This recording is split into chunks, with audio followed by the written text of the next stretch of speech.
these mountains and rocks. Oh my goodness.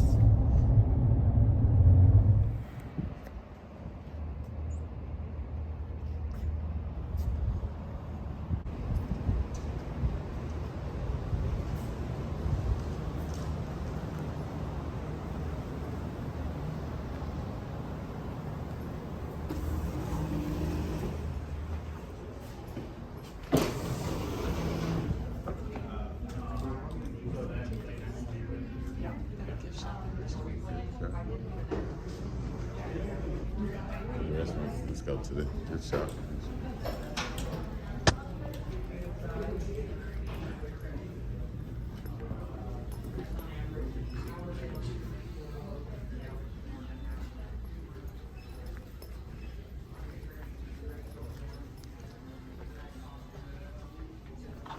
My light jacket, check out. Oh, it's 56 degrees in the cave. My jacket. That's what the down jackets and stuff. I think it might be still in your truck. I'm not sure.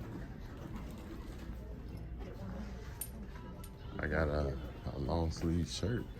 Yeah, I might have to get it. Yeah, yeah.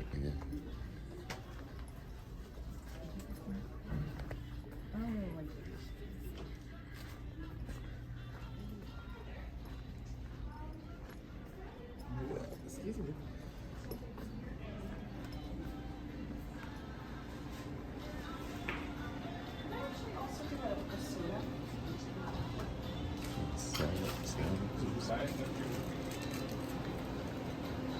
Hey, did you check if the Diet Coke is working?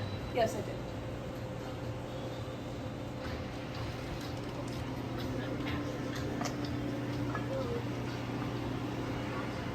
Ground on the elevator.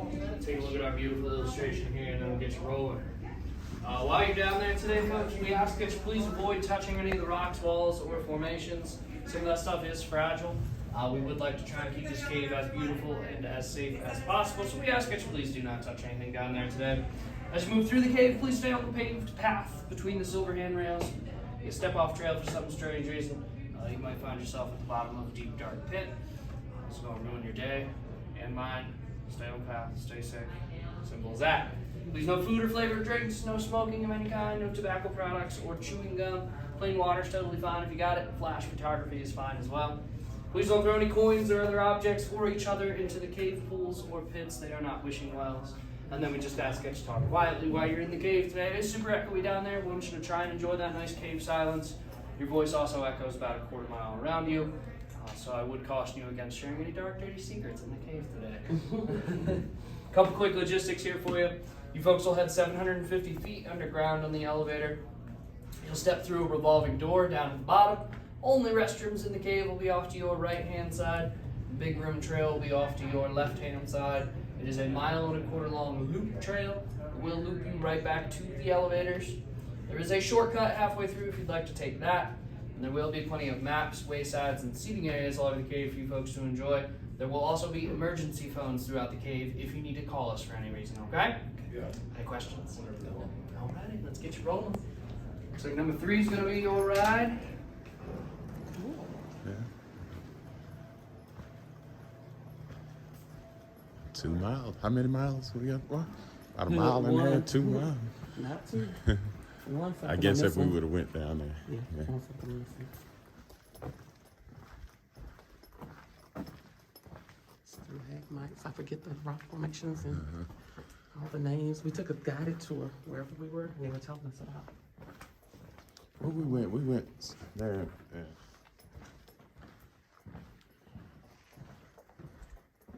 Bump the head.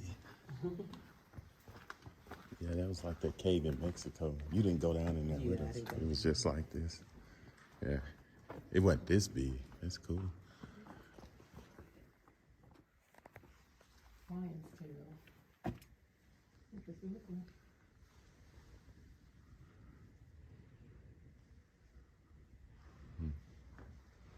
Oh, that's neat. Yeah. Do you imagine that Indians used to stay in these areas? I wonder if I'm gonna have to read the history and see. The amount of rate and dripping water, and the evaporation rate determines whether the stalagmite is short or fat or tall or thin. Interesting. Oh, go ahead. I don't know what kind of photo my camera doing now.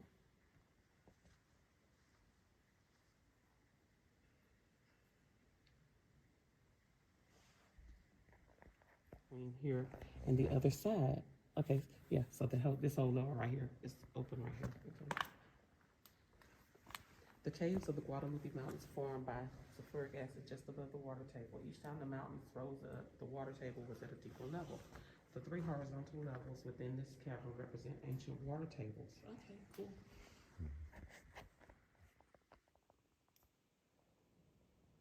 I think it will become stagnant because it's so still, but because of where the water comes from. Maybe purified, Yeah. it ain't got no. Yeah. There's probably No fish or bacteria nothing. or You yeah, know, yeah, fish. nothing in it to cause. Yeah. So that cave. Where Like that, man. No, just being fun.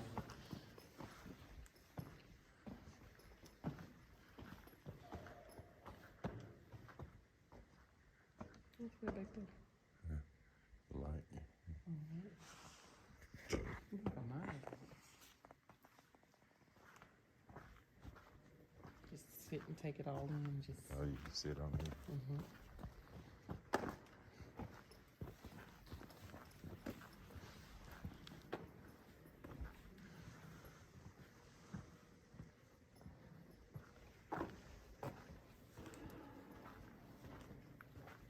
Go over here.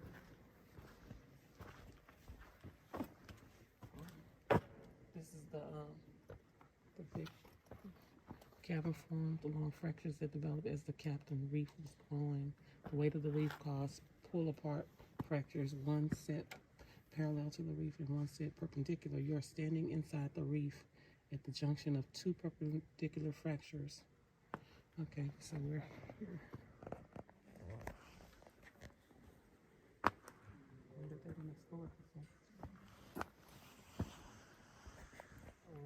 So this was a spring. Oh, it had contained hydrogen sulfide gas. This gas mixed with oxygen and above the water table, which started the process to produce sulfuric acid. The floor of the big room was once the level of the water table. Acid formed the room above it. It most likely started forming above the pit. So they probably drained that water here.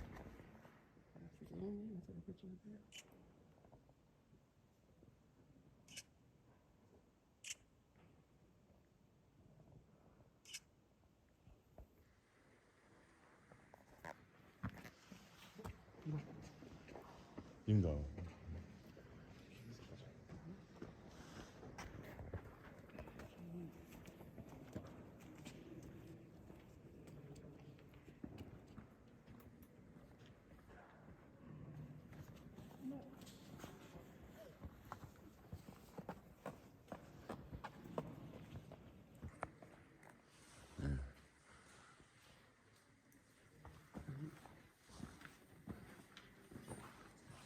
You can't touch it, but you really want to be like, you know what that is, huh? What that substance is. It's called a silent bell.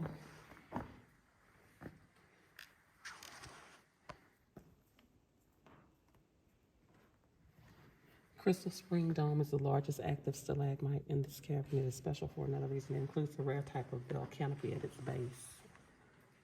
The pool below the stalagmite was once as high as the shelf stone between the trail and the formation. As water flowed down, the stalagmite shelf stone reached out from the base if the water was still, but drips continually disturbed the water surface. Shelf stone couldn't grow. The calcite backed up the stalagmite, building a ramp with a flat bottom, much like a bell.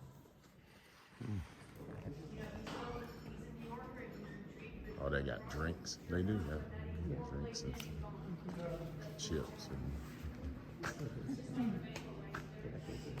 Oh, so you can do my hair.